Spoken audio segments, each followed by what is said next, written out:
Willow. Season 9. Chapter 6. Previously Unfathomed Possibilities. There's a moment in every cook's life, every artist's life really, when they manage to bullseye the exact taste profile of a consumer. If you're lucky, you imitate Robin Hood and hit that same target over and over, splitting arrow after arrow in the process.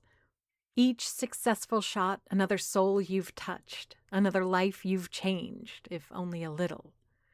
Because as wonderful as it is to receive compliments from clients, as gratifying as a family member or friend's endorsement can be, it doesn't compare to having your creative piece fit right into the puzzle of someone else's life. There lacks a word in the French or English vocabulary to accurately capture that feeling. I'm fortunate enough to have enjoyed that feeling a few times already, and each has been as life-changing for me as it was for the person eating my food. The very first such instance, though, was when I was 14, specifically on the day before Christmas Eve. That year had been a difficult one for the Montreal Dufours. Eric had come out to my parents, and it was still up in the air how well they were going to accept this in the long term. My dreams of becoming a cook were in their chrysalis stage, about to metamorphose into full-blown ambition. I think Mom could see it on the horizon, and that meant her daughter was going to be a different kind of disappointment. Then, as if to put a final, poisonous cherry on top of our family turmoil, there was Rose Dufour. Or she was known to Eric and me, the croque-mitaine, the boogeyman. Rose was the most hateful old hag in all of North America. The polite term for her opinions was that they were of their time. Virulently racist and homophobic, she held her hateful views as if they were precious treasures. That year, Rose had been diagnosed with stage 4B liver cancer. Years of blaming her failing health on any number of other external factors, from the quality of the food at the retirement home to the chemicals in tap water, that she never bothered to get herself checked out.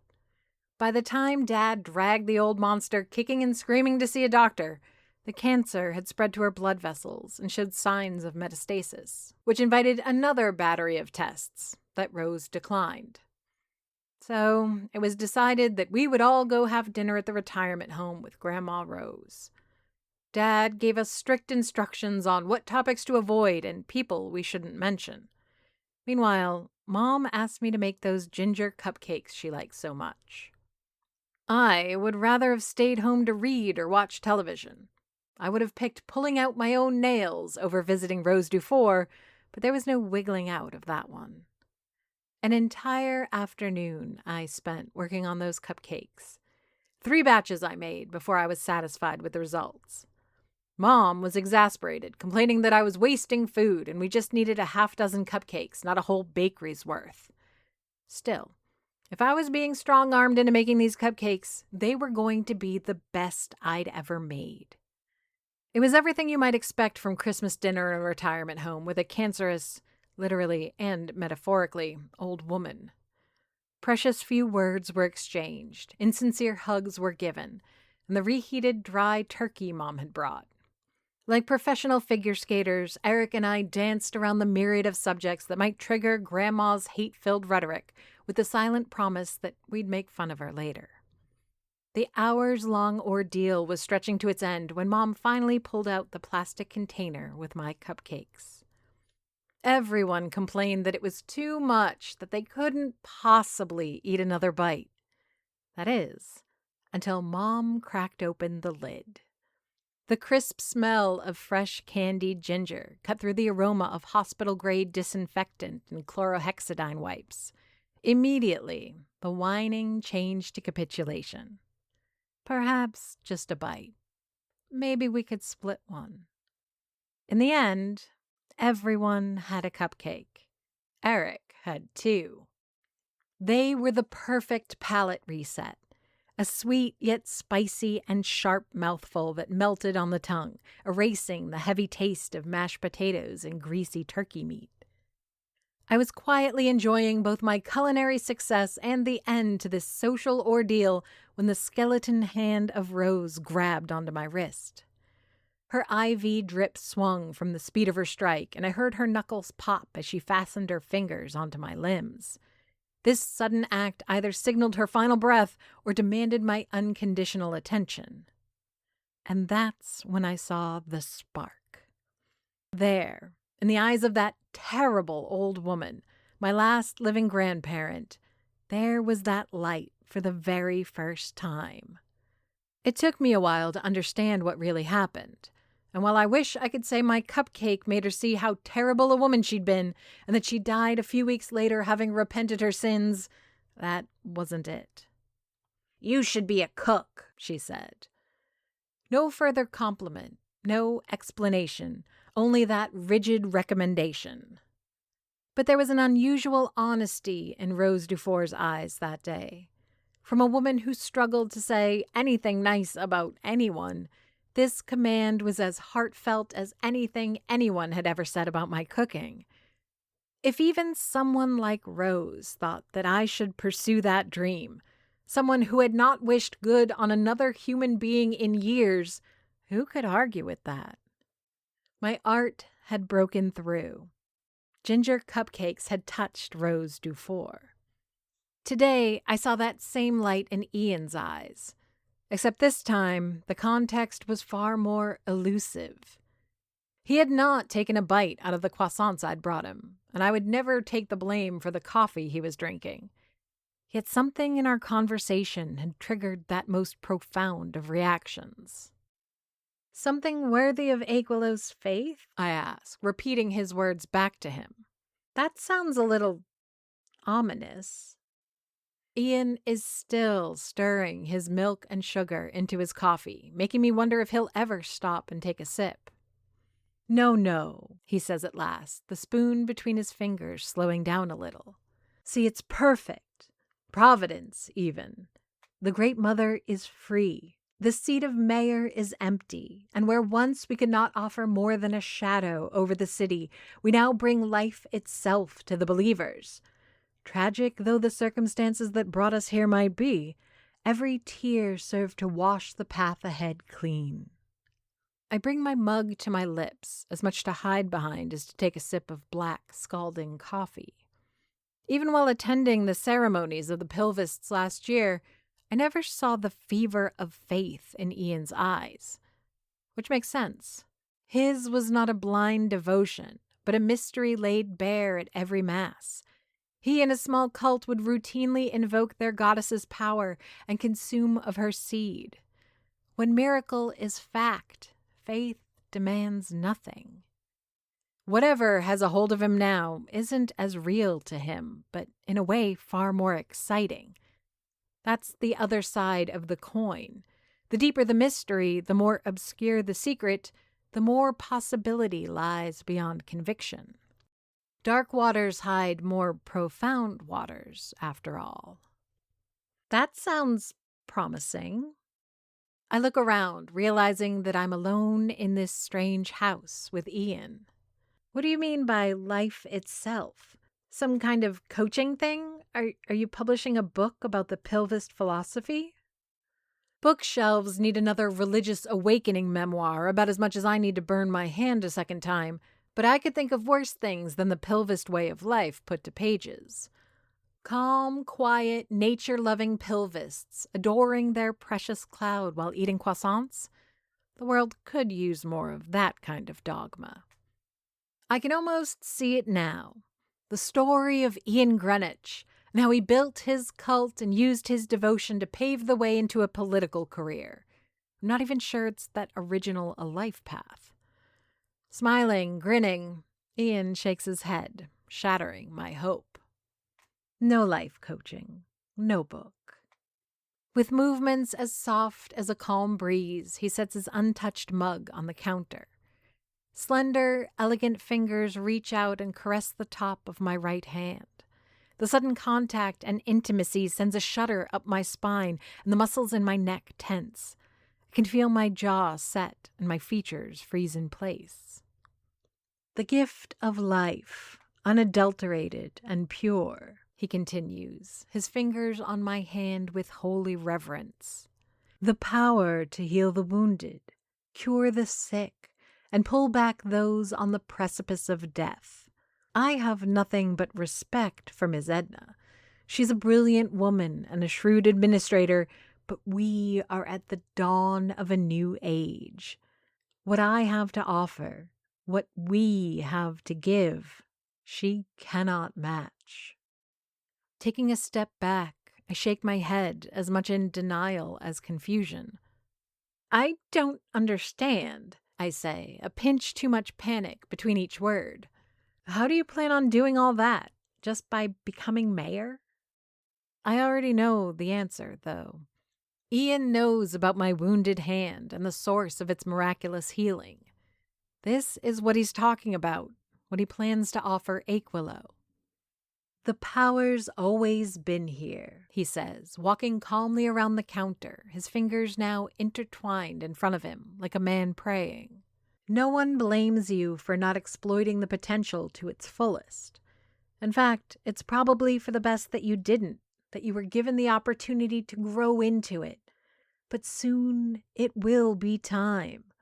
Becoming mayor only allows me to be a better servant. The real gift to the community, to the world, is the magic. He closes his eyes and bows to me, still smiling, still so profoundly devout. Do for magic. I'm sure he means well, Annabelle says between grunts as she struggles to twist the cap off a bottle. It's grenadine, which she needs to put together the tequila sunrise I ordered. Not the most fashionable drink, I'll admit, but while I seek the slight burn of a bit of alcohol, I also crave the zest and kick of orange juice. Normally, I'd keep myself awake with coffee or tea, but the day's events have put me off of those drinks, at least until the morning. Of course he means well, I agree. It's impossible to imagine Ian with a rotten bone in his body, but we both know that intentions and results don't always taste the same once out of the oven. Are you okay there? Annabelle has resorted to staring down the bottle, frowning in concerned anger as the offending container rests on her knee. Louis' Tavern is busy tonight. We're close enough to the weekend that a few people are finishing their week or getting a paycheck. Sufficient excuses to come have a drink at the local watering hole. Pop music fills the air with Korean lyrics that I don't understand but still get my foot tapping. Louis isn't here to see what's happening to his establishment, but I know he probably hates every single change Annabelle has brought to the place. All except the added business. It's been a tough year for Louis. He had to start stocking more local craft beers and ciders, improving his whiskey and gin selection, and adding more than nuts and potato chips to his snack menu. But the population of Aquilo is getting younger, more selective, more worldly, and also hungrier. In a way, he's lucky to have Annabelle. She's better than most at listening to the subtle buzz of trends and fashions, while also loud enough to voice when she thinks the business should change course and adapt. When all is said and done, in a few years, Louis will be thankful for the padded retirement fund. For now, it's a lot of growling sighs and complaints about things becoming too complicated. It also means that quiet old Louis' Tavern is now a noisy, bustling bar where the locals come to have a drink, get warm, and raucously laugh the evening away. Especially the crowd of kids from the U.S. side of town, aged between 18 and 20. It's also a great place to disappear for a few hours. Depends, Annabelle replies, still staring down the recalcitrant bottle. Do you mind glass shards in your drink? Because I'm about to smash this thing over the counter. I hate to admit it, but frustrated Annabelle is one of my favorite Annabelles, especially these days. Not only is she at her funniest when the world contradicts her a little, but she's also closer to her old self, untainted by the sacrifices she made after her mother's death. I mind. Either put some elbow grease into it or you can get me something else. Negative, She says, using her hand towel to grab the bottle's spout and have another go. You ordered a tequila sunrise, and you're getting one, even if I have to burn this whole goddamn place to the ground. There's a half smile on my lips as I watch her struggle a few more seconds. Twisting my head, I look around the bar to see who else is here tonight. Jordan is chatting up some poor woman a decade his senior. I know her as one of Eric's coworkers from the bank.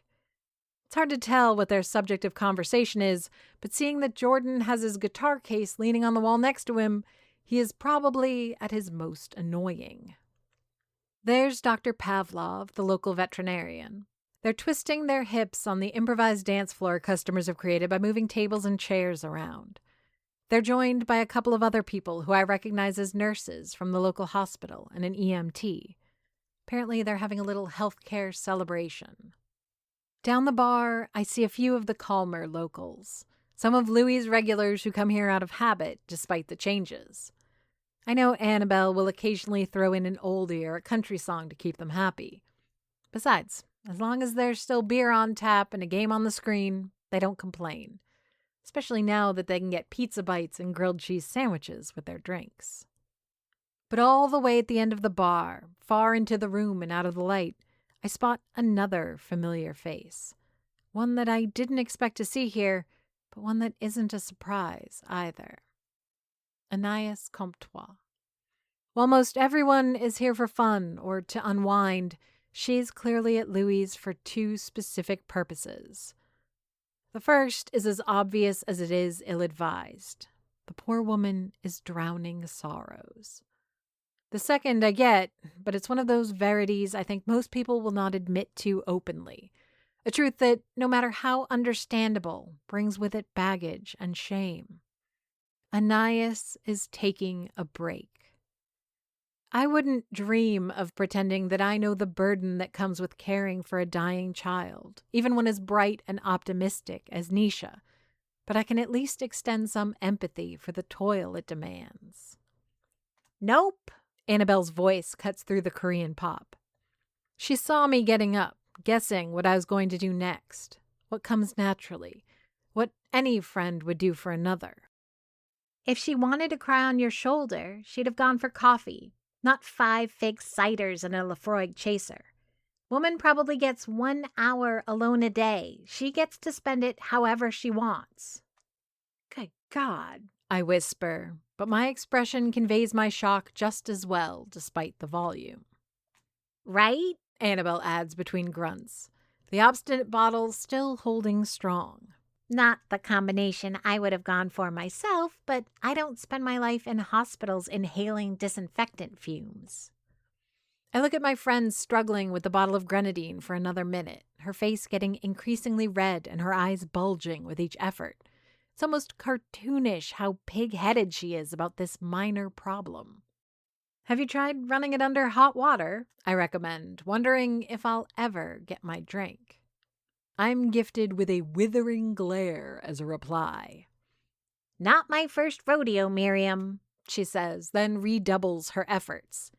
Wait, I think I've got... The cracking and shattering of the bottle barely registers over the music and commotion. A few of the old regulars turn to look, but after seeing the broken bottle and my friend's hands covered in sticky red grenadine, they go back to their beers and hockey. Annabelle hisses, crimson liquid dripping down her cargo pants and into her canvas shoes. I've been there. I once grabbed a saucepan too close to the burning hot metal parts, dropping a full cup of melted sugar to the floor. Try getting that out of the grouting. The raccoons were sniffing those tiles for weeks afterwards. You know what? I say, attempting to insert some levity into the situation. On second thought, I don't want to drink after all. But Annabelle doesn't laugh. She doesn't even acknowledge that I spoke at all. Instead, she holds her hand up to her face before scrambling to the bar sink and running water. Louie, she cries out at the top of her lungs, cutting through the joyful lyrics and peppy synth. This time, the whole bar turns to look at the bartender in distress. Louie, get out here. Deft, calm, and more annoyed than panicked, Annabelle wraps a dish towel around her right hand. Almost immediately, the cloth blossoms with red. You better not have broken any of the good Louis's warning cuts short when he sees Annabelle, holding her hand up above her shoulder with a sour expression on her face. Worse, Annabelle responds, smiling at her boss with wavering determination. You have to fill out CSST papers. Louis grunts, grabbing a fresh rag and tossing it to my friend so she can refresh her already blood-soaked improvised bandage. The bar's activity tries to go back to normal, but it's a timid effort at best. Annabelle's attitude makes it sound like everything is fine, but I've known her long enough to notice the hints of distress and tones of panic in her voice. Before I realize, I'm standing, ready to go to her and help, but she's way ahead of me. Tightening the fresh rag over the bloody hand, she turns in my direction and juts out her chin, a strand of blue hair waving at me in the process. You, she orders. Hospital, now.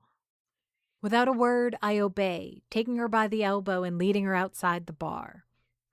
It's only once under the streetlights that I notice how pale her skin has become and the thick layer of sweat that covers her face. It's what my old boss at the butcher's called fish belly face. That combination of attributes one gets when they're on the verge of passing out from seeing too much blood and guts. Anne, I ask, a little worried. There's half a hospital back in the bar. Maybe we could get them to have a look at that cut? Rivers probably got the truck and could give you a ride to the hospital to get stitches. All reasonable suggestions and the objectively correct course of action, but Annabelle shakes her head, eyes closed and teeth grit. No, it's fine. It's a bad cut for sure, but it's not like I got an artery or anything. See? All my fingers are still wiggling fine. She shows me the tip of her fingers, waving from the top of the makeshift bandage, but by the look on her face, it's not without causing measurable pain. I've got a better idea, she continues. How about you take me to the cafe? Why did I agree to this? Was it hubris or curiosity? Or perhaps it's the flattery laced into the expectation that I can do more for Annabelle's wound than the trained professionals can? That I can do what Philomene did? During the short walk to the cafe, under the cold comfort of night, I could see my friend's demeanor ebb and flow. Her health was like the waves on a beach, swelling to fresh heights before crashing, then repeating the pattern all over. She never stumbled or passed out, but I could see the struggle matching the color of her face. Her pace would slow in harmony with how pale her features got, but when she got some redness to her cheeks again and her lips were no longer blue, she'd get the pep back in her step.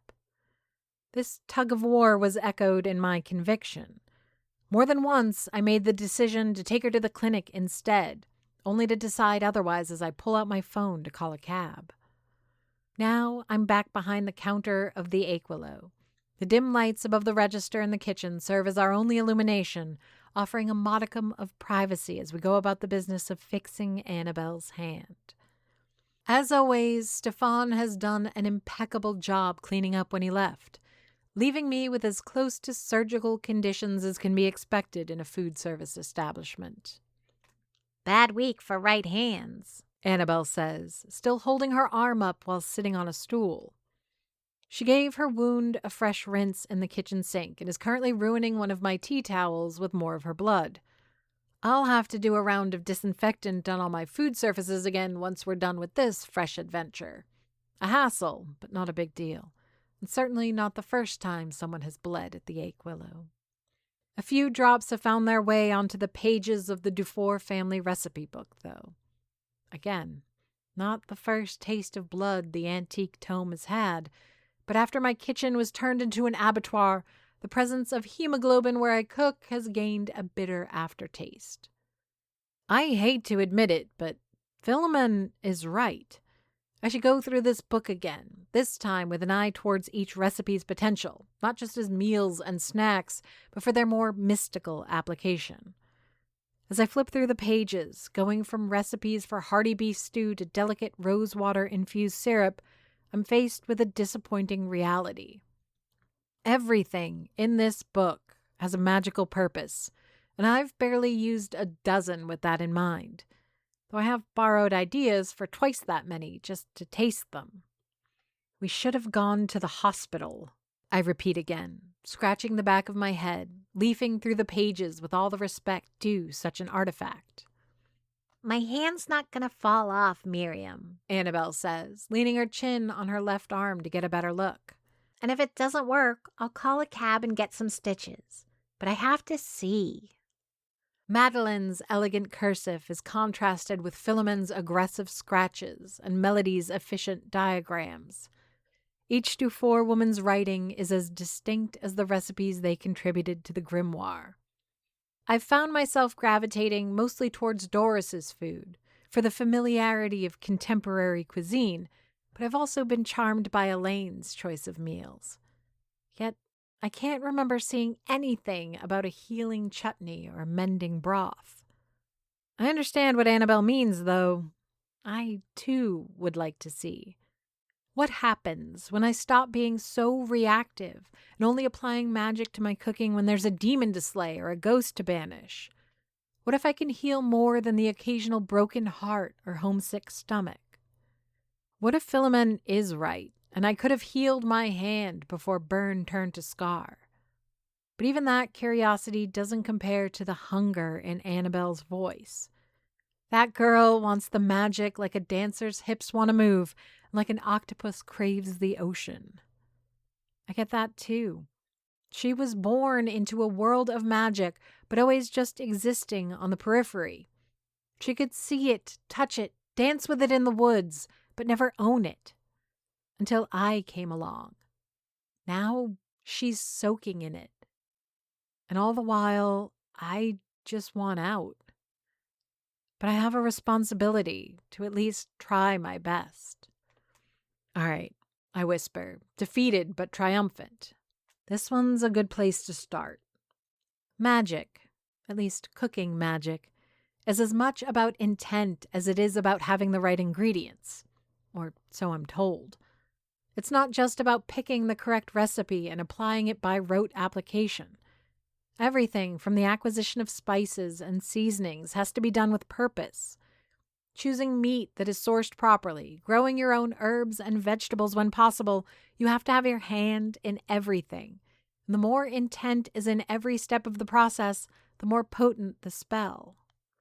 I hope you like turmeric, I announce, already going through my mental inventory of ingredients. I have the spices, and they're as fresh as I can get them here in the Northeast. Not ideal, but at least they're not generic and overprocessed. The honey I have somewhat personal connection with. They come from Edward Monk, who does small batches from a handful of hives he keeps near Fig's orchard. It's sweet and smooth, and I know not only the maker, but the trees his bees pollinate. Sure, yeah, Annabelle slurs. Love turmeric. Turmeric's great. She looks pale and tired. While her hand is still held up in the air, I can see the ordeal is taking a lot out of her, and that the bleeding still hasn't stopped. I really think that we should go. Just make the stupid spell already, she orders. I bite my tongue and grab another tea towel. Here, use this. Don't pass out while I'm in the kitchen, okay? She nods, unwrapping her arm to refresh the makeshift bandage. There's a loud plopping sound when the blood-soaked tea towel hits the floor, and I shudder to think how bad the wound must actually be. Fortunately, it's not a long recipe to prepare. A roasted onion salad with turmeric honey dressing. I picked from one of Madeline's recipes, an old recipe from a time when home medicine was the norm. While not necessarily magic, women knew the right foods to serve for which ailments back then, and if that knowledge seeped into Madeline's cuisine, then her healing dishes must be particularly potent. I don't just go through the motions. As I'm cutting the onions, staving off the usual tears through obstinate force of will, I gaze back at my friend who gives me a tired thumbs up. Before putting them in the oven, I baste them in a specific pattern noted on the recipe page. a subtle rune to draw my intent on the vegetable. Ginger is ground, added to the honey and turmeric, which are then stirred in a clockwise motion with my right hand, all according to the traditions. Most of all, though, I will this recipe to help Annabelle and to heal her wound. I allow myself to worry and fear for her well-being, letting the fear fuel my desire to see this spell succeed. Roasting onions have a powerful, delicious aroma already, and it fills the Aquilo. If the smell is any indication, this might actually do the trick. I don't know if the results will be as dramatic as Philomen's broth was on me, but I think I already see the color returning to Annabelle's cheeks. "All right," I say, drizzling a generous portion of dressing over the bowl of warm roasted onions and mixed greens. "I hope you have enough strength to chew." Annabelle smiles, lifting her head up from the half-sleep she's been enjoying. "I'll show you chewing," she mumbles, struggling to take the fork I offer with her left hand. She sounds more drunk than wounded. Then again, the hour is late, and if she isn't in pain, then the blood loss might be taking its toll. That's without mentioning that she might have had a drink or two while working, which can't possibly be helping. Before she even attempts to take any of the salad on her fork, she inhales the vapors rising from the bowl. I'm rewarded by her content smile, but also with her renewed vigor. She takes a bite, chewing calmly but with appetite. She gives me another thumbs up, a bit of dressing and oil running down her lip. Annabelle's elbow rests on the counter, propping her right hand up while she eats. As far as salads go, I don't think it's something I would make as a standalone meal. Judging by the smell and my friend's voracious consumption, however, it might make its way onto the menu as a side to something more substantial. "Oh," Annabelle says, dropping her fork on the counter. "Ouch." The utensil bounces once before falling to the floor, all while my friend's eyes grow wide as she scrambles to tear the towel around her hand. What was a moment before the barrier between the world and her wound has now become a shackle burning at her skin. Her teeth bare and with tears in her eyes, she whines while pulling at the bloody fabric, fights to free her limb. Like a child desperate to get to a birthday gift, she can't seem to find the proper way to remove the wrapping. Before I can get involved, she manages to find a bloody corner to the rag and pull the whole damn thing off her arm. Blood sprays everywhere, thick, half-coagulated chunks falling to the floor and counter, while tiny droplets mist all over the coffee machine and register. By the time her limb is completely free, Annabelle is standing astride her stool, crimson tea towel in her left hand and red fingers flexing in front of her face. It's the same movement I made after Philomen healed me. The same incredulous test, forcing myself to believe that I had just witnessed a miracle. "I knew it," she whispers, marvel and joy on her breath. "I knew you could do it." Without hesitation, without a thought, she wipes the blood away from her right hand, revealing as best she can her undamaged skin where once there was a deep gash. "Do you know what this means?" she says, still balling her hand into a fist and releasing it, over and over again. "The possibilities?" My eyes go back and forth between Annabelle's hand and the bowl of unassuming roasted onion salad, awed by what I've just done, but also terrified of what I could now accomplish. I look back at the register. I see the yellow crocheted canary still waiting for its owner. Yes, I say under my breath, the possibilities. Aquilo is written by J.F. Dubow and narrated and produced by me, Amy Frost. If you enjoyed this podcast and would like to hear more, please rate and review us on Apple Podcasts or your preferred podcast platform. Want to support the show? Buy us a coffee. Go to ko-fi.com/Aquilo to donate. Aquilo has a Patreon. Visit patreon.com/Aquilo for details. Follow us on Facebook, Blue Sky, and Instagram under the username Aquilo.